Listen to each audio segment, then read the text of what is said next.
I've just completed an awesome nearly 8,000 kilometre, 15-day solo unsupported west-east crossing of Australia.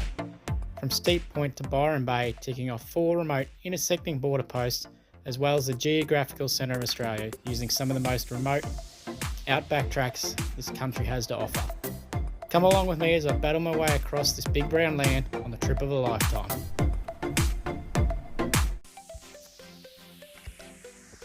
Hello everyone and welcome back to the channel. In the last episode I made it out to Steep Point, the westernmost point of mainland Australia. In this episode I begin the long journey east towards Byron Bay, aiming to tick off some of Australia's most iconic outback destinations and tracks, but not everything goes initially to plan. On the journey back to the Overlander Roadhouse, the clouds started to reform and I looked to be heading back into the rain that had plagued me the day before. After several phone calls to information centres and stations along my intended route, I made the plan to set off towards Murchison Oasis, my stop for the night.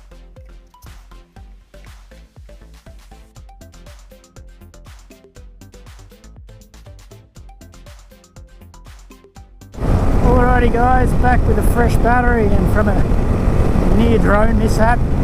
Turns out when the beacon on my drone goes flat, you can't follow it, so that was terrifying. I've made the very probably poor decision to go along Butcher's track to Murchison. Now, I'm on the Butcher's track right now, and it's, you know, it's not too bad. It's not too bad. Now, I don't know what it's going to be like. It's another 108 kilometres to turn off to Murchison, where it becomes Richmond. And then I've got to hope like hell it doesn't rain overnight. And then it's a similar road. I believe it probably gets a bit more gravel to Kew. And that is the plan tomorrow. That keeps me on track with what I'd planned all along. And I looked at other routes last night to go around in case this was shut or unpassable. And it's about a 350 kilometre detour on bitumen. So I didn't come all the way 5,000 k's across the country to not do the route I initially planned, unless for some reason it's just not possible. But so far so good. Sitting on a $1.10 on the sand track, and you know, it's not, unless there's been a heap of rain somewhere up the other end, I don't see any reason why this wouldn't be passable. When I come out past it this morning on the way up the Haymont Pool, there'd been no tracks or anything along it. Now that I can see wheel tracks, which tend to be favouring the westbound direction. They're on the opposite side of the road of what I'm travelling. So I feel like they've come from Murchison direction and headed out. So that's sort of encouraging, I hope. And anyway, going to soldier on. Fingers crossed that the next couple of days doesn't go completely pear-shaped. I spoke to the guys at Carnegie Station. They are saying all good at their end. It's drying up. Bikes and cars are coming along the gun barrel.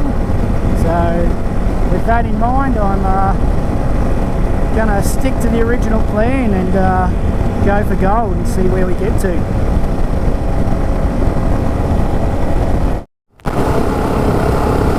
Alrighty, check-in time.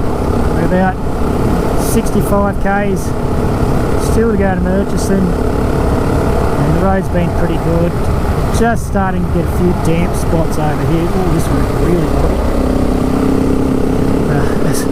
yeah. Starting to come out into the open country, and it's opening up a lot more. The trees have shortened down, and the road has turned from sand, mostly sand, completely over to a sand gravel, and this doesn't seem to have dumped the water as well as the sand has.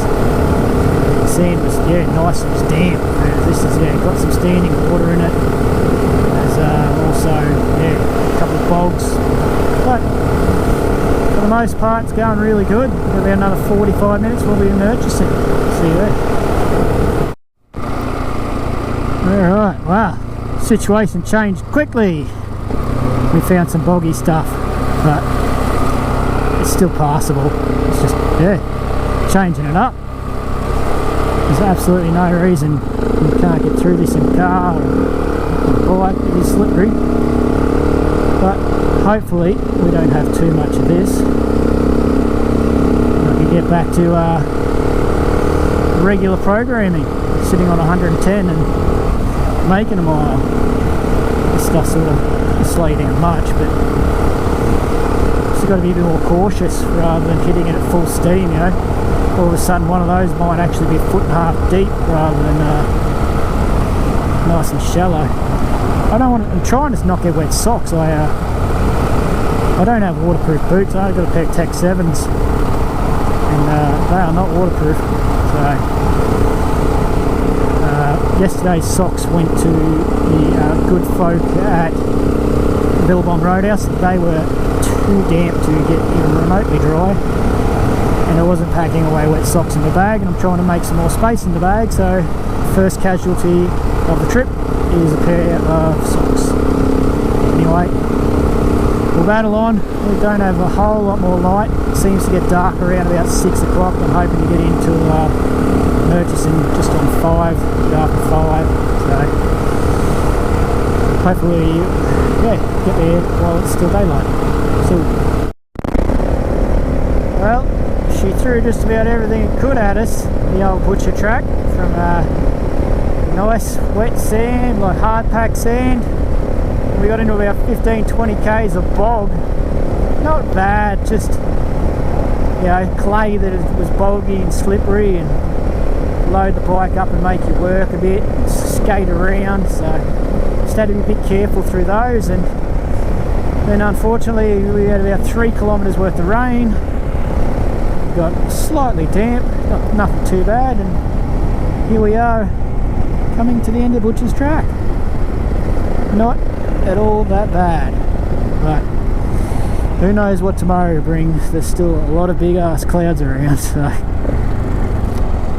better check that there's no one coming.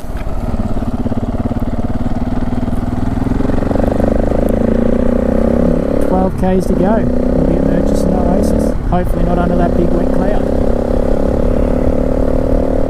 Good morning guys, and welcome to Murchison. Made it in just after 5 last night, and got into the council office and had a chat to them about the road conditions in the area. They're saying it's unfortunately the road I want to use last night was shut. They're going to reassess it and maybe know this morning, so hang about here until 8 o'clock, have a bit of brekkie and that before I can go down and find out what's going on with the road. The sun's trying to come up, and as the sun's come up, all the dew's lifted and it's got foggy, so a bit of a look around. Yeah, it's foggy, so visibility's not great.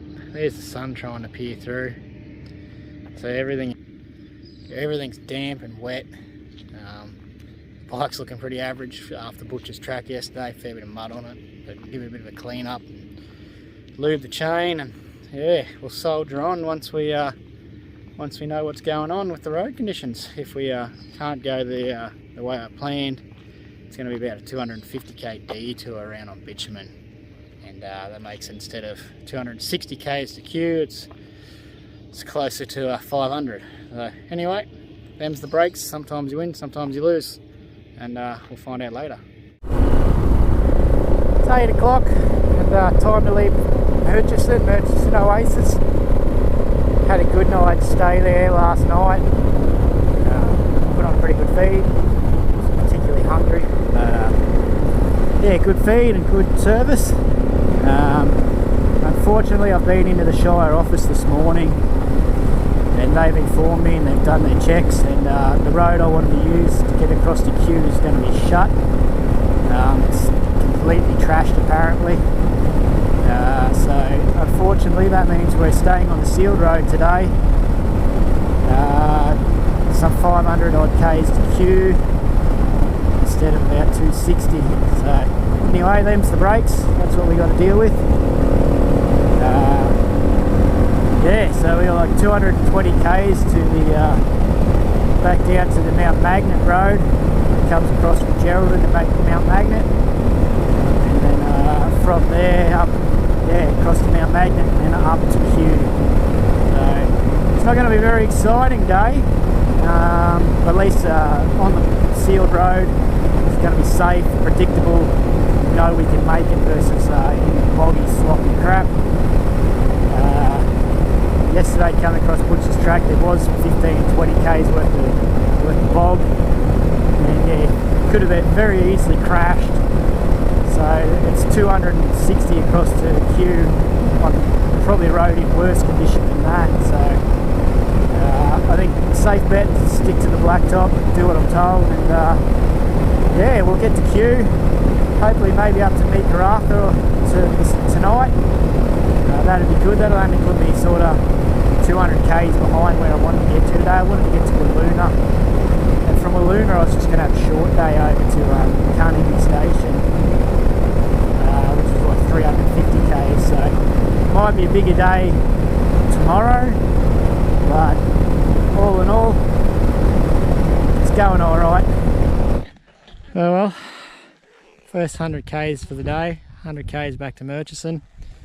That sign would say 100 k's, but it's missing. Countryside's opened up. Blue skies. Look at it. As far as the eye can see, blue sky all around. Thank Christ. The poor old bike. She's looking a little worse for wear. So let all the mud on it dry out, and we'll tidy her up a bit. But yeah, all I can really do is lube the chain and try and clean the fork tubes a bit and keep everything going. And yeah, a little bit cool. So we'll get back on the bike, another 100 k's down to the next town, refuel, and then we start to head east again. Back on the bike, I began to settle into what was going to be another very long day on sealed roads. I had hoped to visit the ghost town of Big Bell on the way across to Kew, but due to every dirt road in the Shire being closed, I had to strike it from the list. I had also hoped to stop and look around the old Great Fingal mine office, but upon finding out it's located on a still active mine site, it too had to be struck off the list.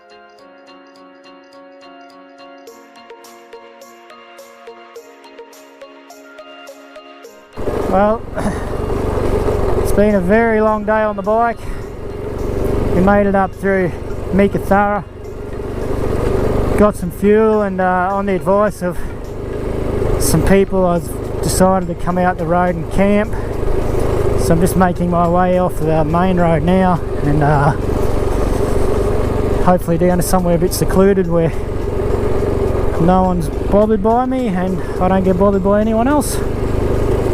So yeah, we'll head in a little bit off the road and maybe off this track. We'll just see how far down this track goes, another couple hundred metres. So there's been a vehicle in here, so I don't know how recently, but hopefully I don't spring up on anyone, and I can have a good camp down here for the night. It's not too cold.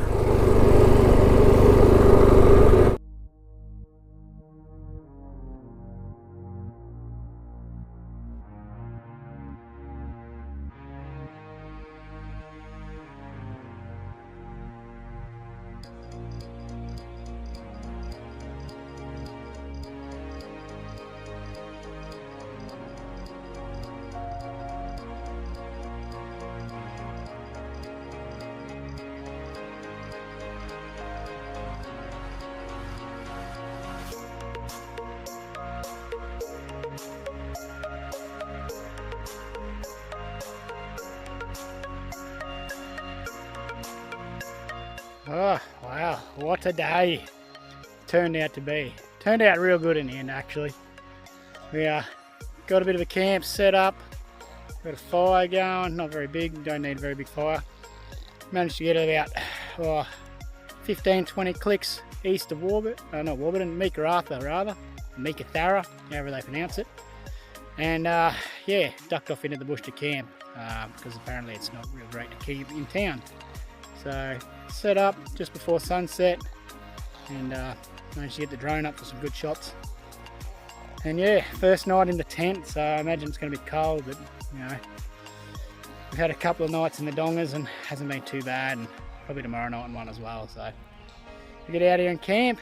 Anyway, we'll get some dinner going and drink some water, because that's about all I got left that I can do, and hang out with my little buddy that my son sent me with. I got Captain America with me. He's here to keep me company. So, yeah, just me and him tonight. Catches.